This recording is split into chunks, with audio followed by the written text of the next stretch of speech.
Amen. Please be seated.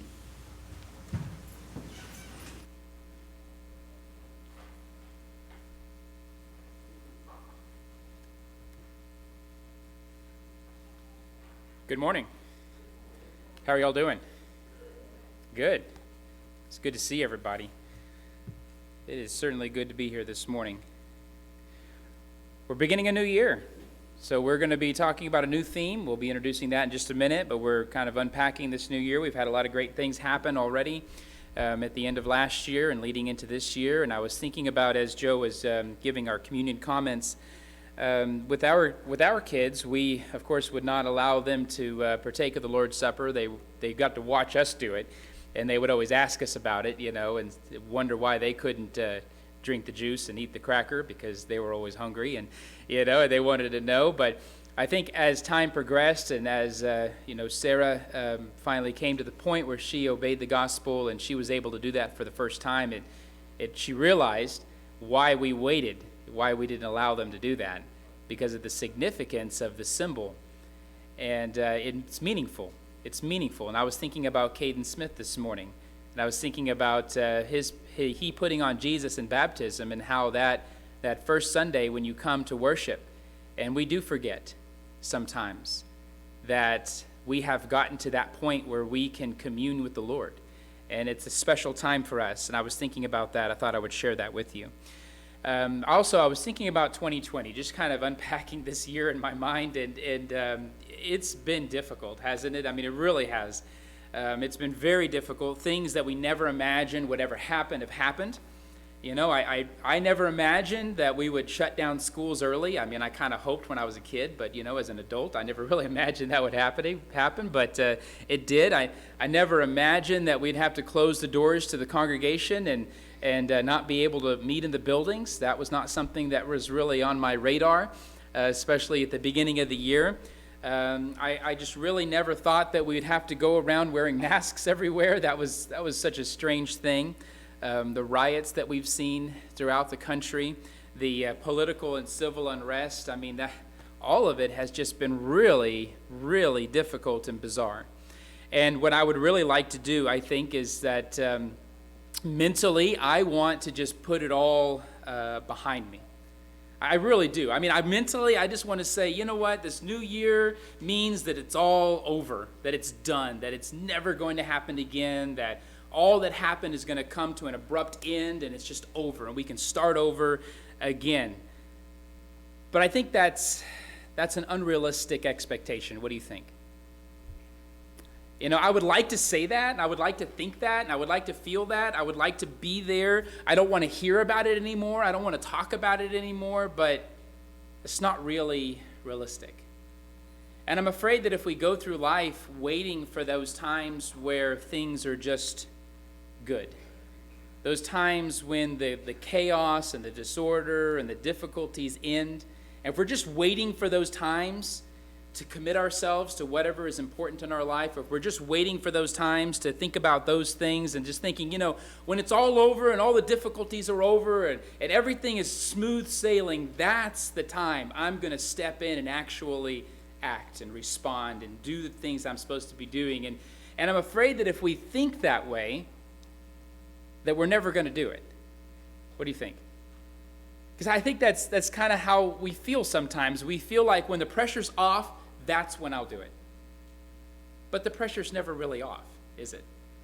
Whether it's a global pandemic like what we've experienced, which is weird, and hopefully we never have to go through that again, but we may, and we're still going through it, or it's a local chaos, something that's happening to you personally, right? That happens too. And sometimes we go through these periods of chaos alone, or at least it feels that way. But that's life, isn't it? And I would like that not to be the reality, but it is the reality. And so I think we need to enter into this new year asking some different questions. I think we need to ask different questions, not when is it all going to be over, but how do I move forward in spite of the chaos, in spite of the difficulties, in spite of it all? How do I move forward knowing that that's just part of reality? not saying to myself, let's just put it all behind us and put it all behind me and forget about it, but to say, I know it's coming. How am I going to move forward in the midst of it all? In the midst of the storm, in the midst of the chaos, how am I going to move forward? Because the reality is there will always be chaos. Isn't that true? There will always be some kind of chaos, whether it's personal, whether it's global, it doesn't matter. It's always going to exist. And we need to learn to live in this reality and function and be the people God wants us to be right in the middle of it all, right in the middle of the storm, to be faithful to God. So this theme this year, as I've been thinking about the year and what we're going to do and some of the lessons I would like to teach for this year, the theme is refocus. And I hope that we can simply refocus our thoughts and our minds on things that are more important.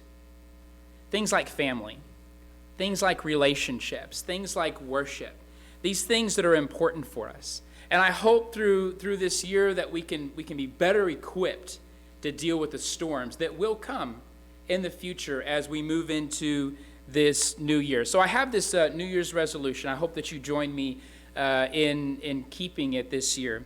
Let's, as a church family, let's resolve to spend more time focusing on Jesus and less time focusing on the chaos around us.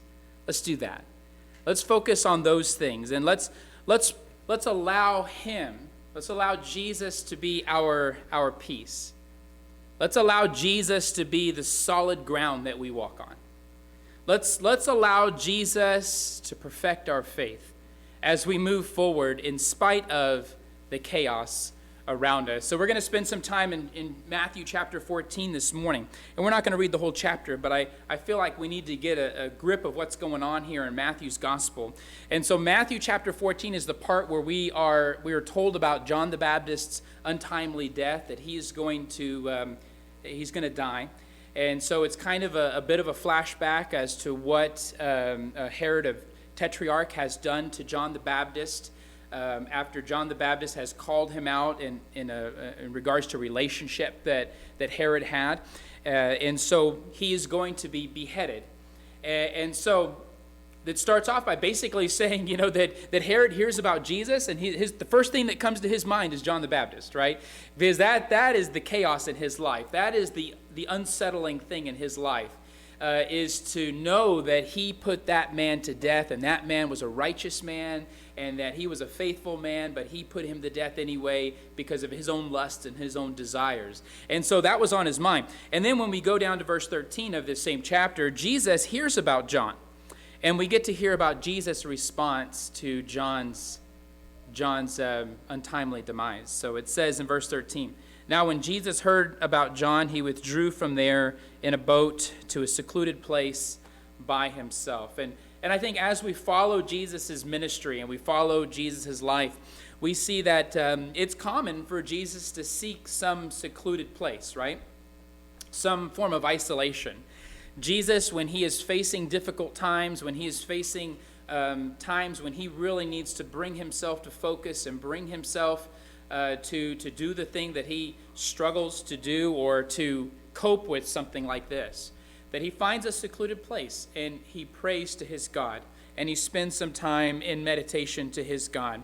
And I was thinking about seclusion and how Jesus is looking for a secluded place, but we're kind of not, are we? I mean, we're so sick of seclusion, we're so sick of isolation, but really that's a time when we really come together with God, right? And we need to think about these times of isolation and seclusion like Jesus thought about them. So we find Jesus seeking out seclusion. And then when the people heard of this, he followed him on foot from the cities. Remember, Jesus has a following of people that are going around.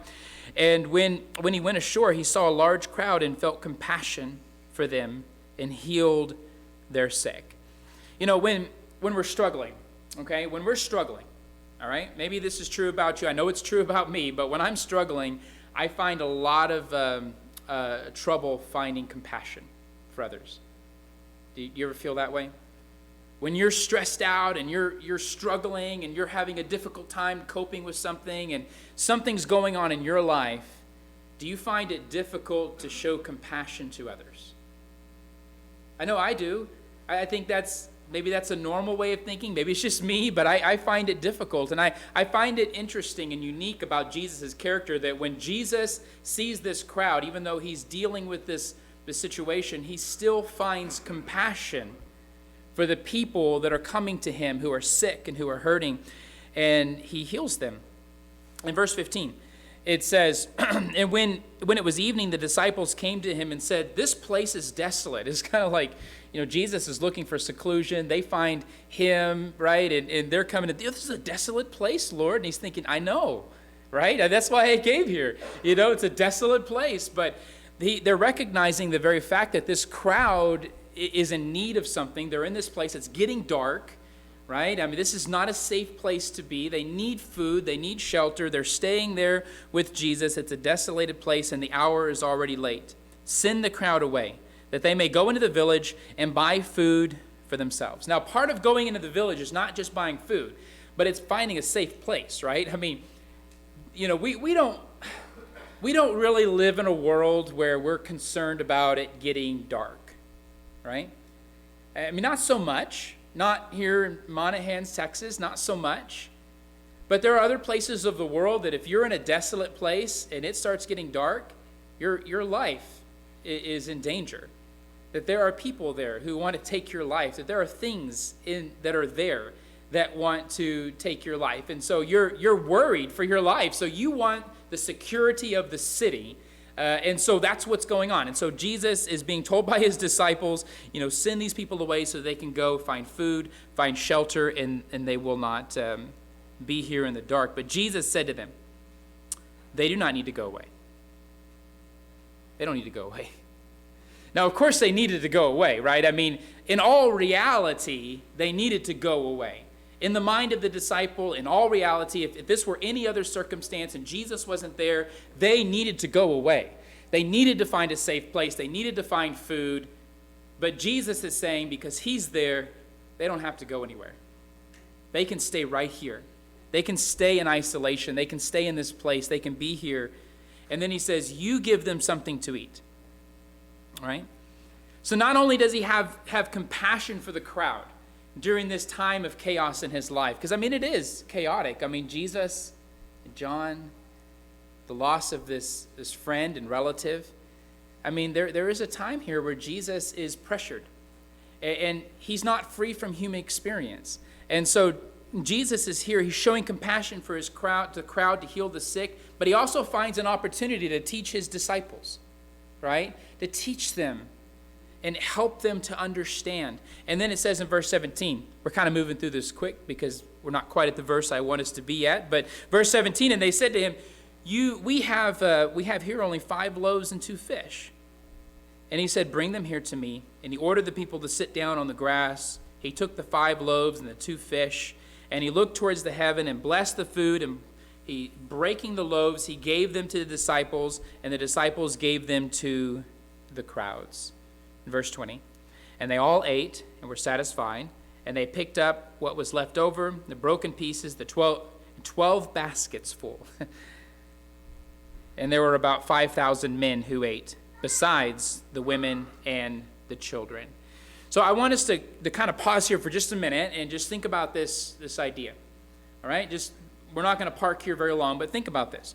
If Jesus gives his disciples a command, right? No matter how impossible it seems, no matter how difficult it was. I mean, who would have ever thought that they were going to be able to feed the 5,000 plus people with these 5 loaves and 2 fish? I mean, that's not logical. But if Jesus gives you a command, even if it's seemingly impossible, Jesus is also going to give his disciples the means in which to fulfill that command.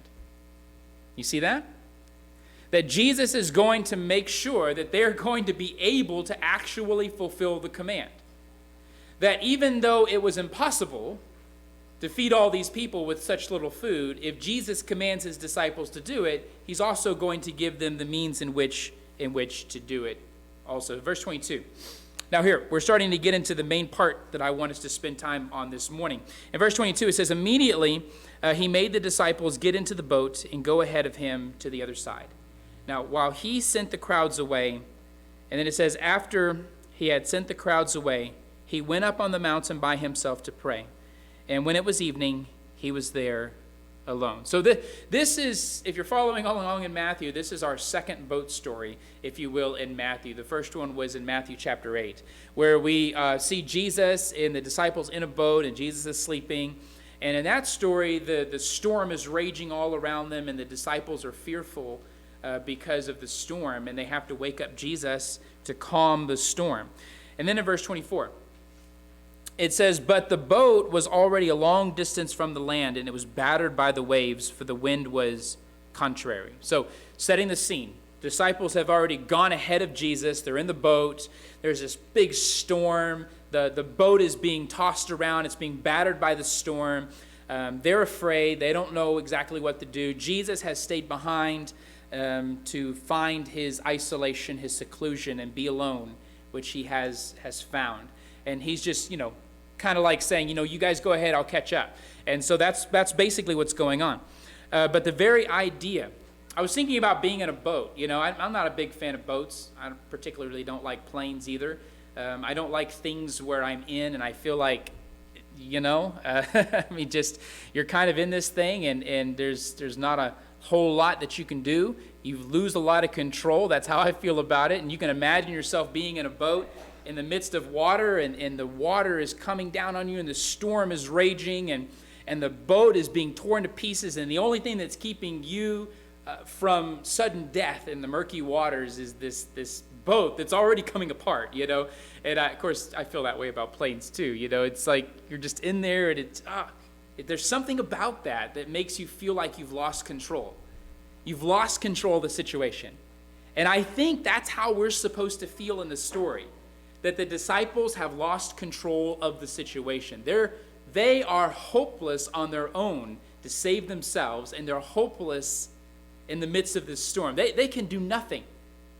All they can do is just try to keep that boat together and hope that it stays together and doesn't fall apart on them in the midst of this storm. So I think that's where we're supposed to be mentally, is seeing the chaos and the disorder and the uncertainty of the situation as the boat is being battered by the waves. Now, look at verse 25. And it says, in the fourth watch, this would be like 6 a.m., somewhere around there, of the night, he came to them, walking on the sea. Now, I love how the scriptures just kind of casually throw that out there. It's like, he just, here comes Jesus. He's walking on the water. And we see that often where Jesus does something, and it's just kind of a passing, and we want to pause and say, whoa, wait a second. That's not right. It's not how things work. That's not how nature works. You cannot just walk out on the sea. But as Matthew unfolds this story, he says, here comes Jesus. He's walking on the sea. Remember, but in the other boat story, Jesus was in the boat during the storm. Now he's walking through the storm to get to his disciples as they are being battered by the storm. Verse 26. And when the disciples saw him walking on the sea, they were terrified. And they said it was a ghost. It was a phantom. And they cried out with fear. So just when you thought it was going to get worse, right? You're in this boat, it's being battered, you're hoping the boat holds together, you're hoping the storm's going to go away, the chaos is going to end, and maybe the boat will be solid enough and you can at least get to the shore. That's kind of your hope. Right now, you're just weathering the storm, right? You're just hoping the boat's going to stay together. And the waves are coming and the storm is raging, and there you are in the middle of this boat, and you're helpless and you're afraid. And what's worse, the storm or this phantom or this person who is walking on the water, how could things get any worse? And then here comes this shadowy figure coming out of the storm, walking towards you. And man, this has got to be a terrifying scene for the disciples. And then it says in verse 27. In verse 27, but immediately Jesus spoke to them, saying, take courage, it is I. Do not be afraid. It is I. It is the the I am. The I am of the Old Testament, the I am of Matthew. Take courage, right? Breathe a sigh of relief in the midst of all of this, right? I mean, all of this, breathe a sigh of relief. Just say, it's Jesus. It's the I am. He's coming through the storm. He's coming towards the boat, and we're in the middle of this, and we're fearing for our lives, and now we fear for this shadowy figure that's coming towards us. But wait, it's Jesus. Take courage. Breathe a sigh of relief. How often, and this kind of brings us back to where we started, how often do we wait and want to wait until the storm passes before we breathe a sigh of relief? How often do we want to wait until it's all over before we decide to take courage and do what we need to do and think the way we need to think? And how often do we do that? How often do we say, just make it all stop? Just make it all stop. Just bring it all to an end so that I can have relief, so that I can be relieved. And I think all throughout Scripture we hear people saying this, right? Just, Lord, bring your salvation. Bring your peace. Bring us through this. But I also think that all throughout Scripture, as you're reading through the Old Testament, and I hope that you see that this year as you read through the Old Testament, that God expects his people to take courage, to breathe a sigh of relief before the battle even begins. Right? Before the storm even starts. Or even in the midst of the storm, in the midst of the chaos, God calls his people to take courage and to breathe a sigh of relief. To say that, I'm with you. I will see you through this. That if you trust in me and you obey me and you follow me and you do what I tell you to do and you be the people that I want you to be, that you don't have anything to fear. To take courage even before the battle begins, because I will give you the victory. Take courage in the middle of the storm. But all so often, I'm afraid that we want it now. We want peace now. We want the storm to end now. And then we'll take courage. And then we'll breathe a sigh of relief.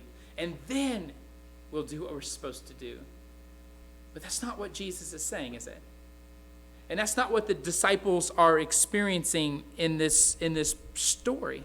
In verse 28, this is one of our favorite parts, I think, of this story. But verse 28, Peter said to him, Lord, if it is you, command me to come to you on the water. Now, Peter is not expressing doubt about Jesus being Jesus. I mean, he's not saying, if it's you, command me and I'll do it. And if it works, it works. If not, then it's not you, I guess. He's not saying that. He's saying, since it's you, call me out of this boat. Bring me to yourself. Allow me to step onto the water and come to you. And then it says that Jesus responds in verse 29. Come. Just, all right, Peter, if that's what you want to do, if you want to come to me, that's fine. You come. You come. And Peter got out of the boat and walked on the water and came towards Jesus. Now, when the disciples were handing out enough food to feed the multitude, the 5,000 plus, remember? As the disciples are handing out this food and the food just keeps multiplying and multiplying, it wasn't the disciples multiplying the food, was it?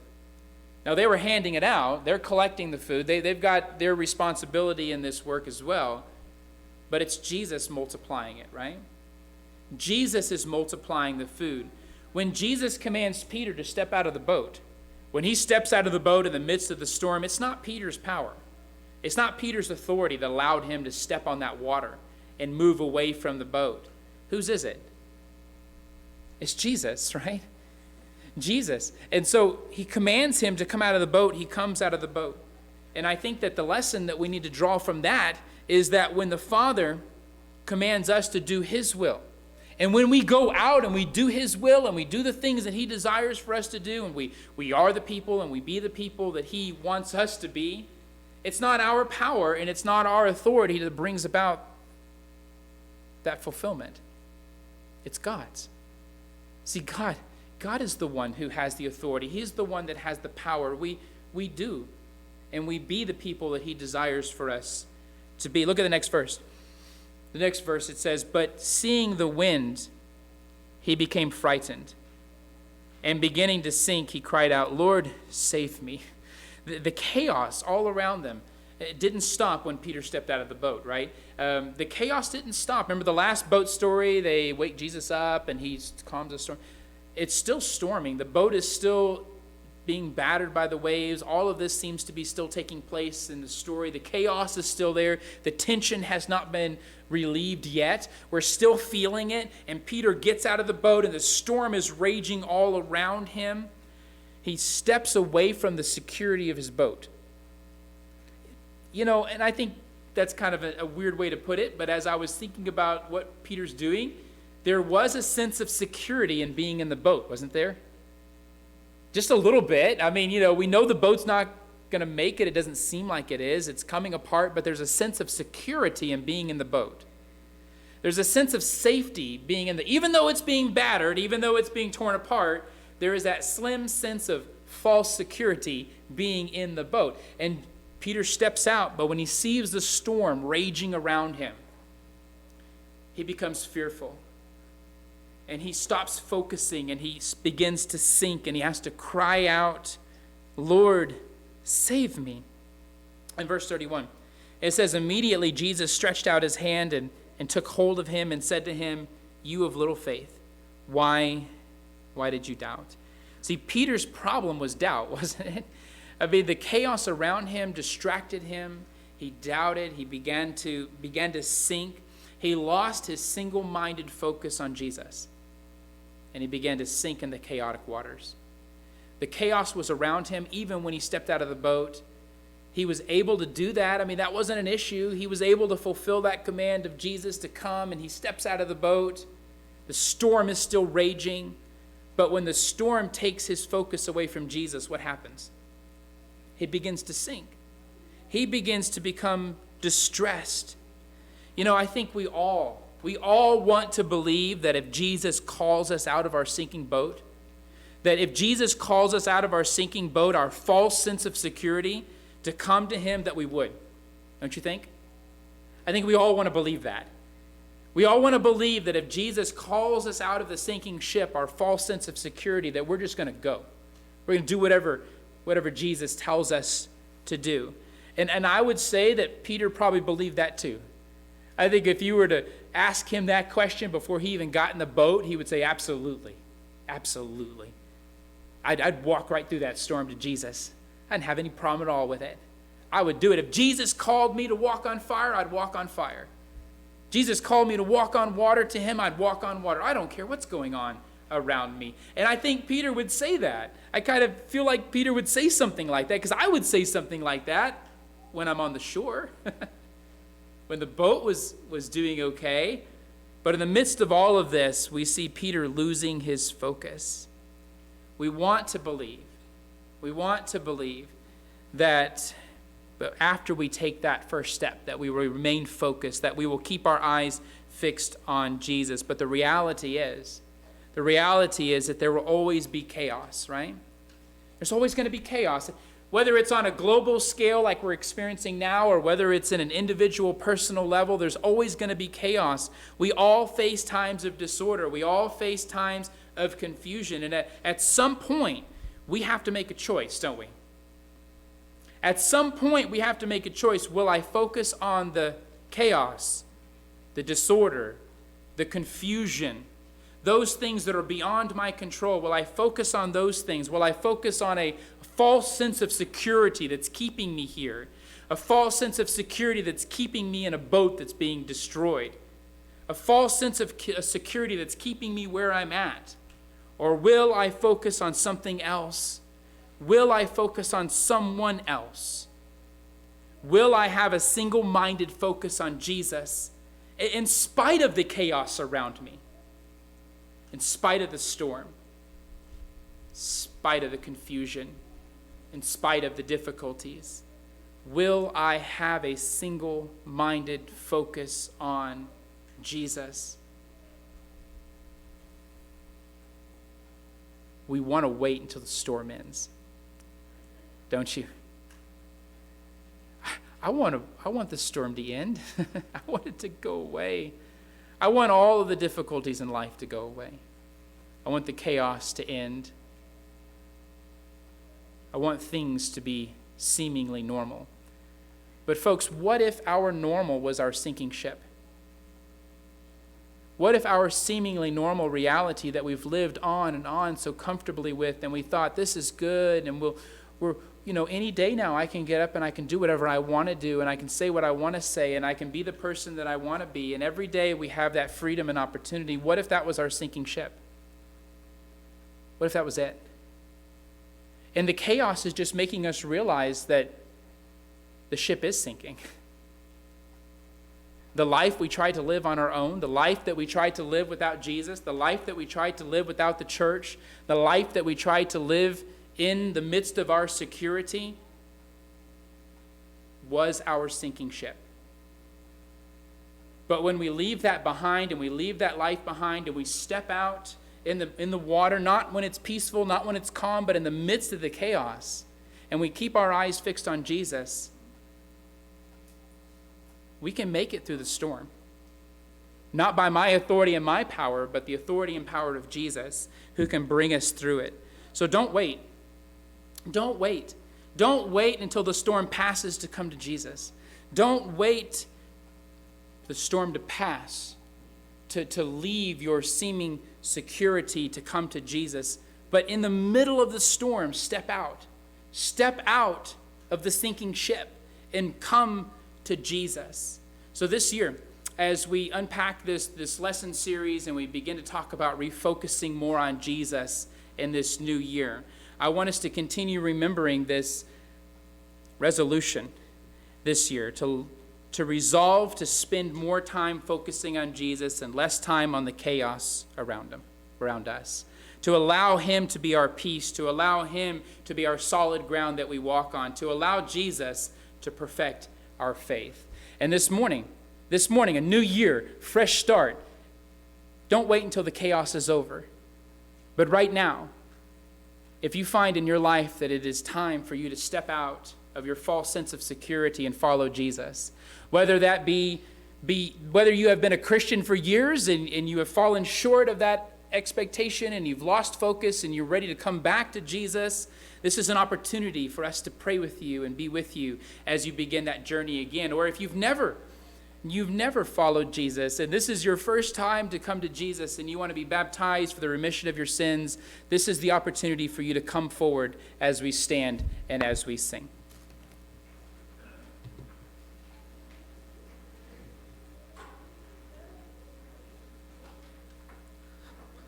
Hear, O Israel,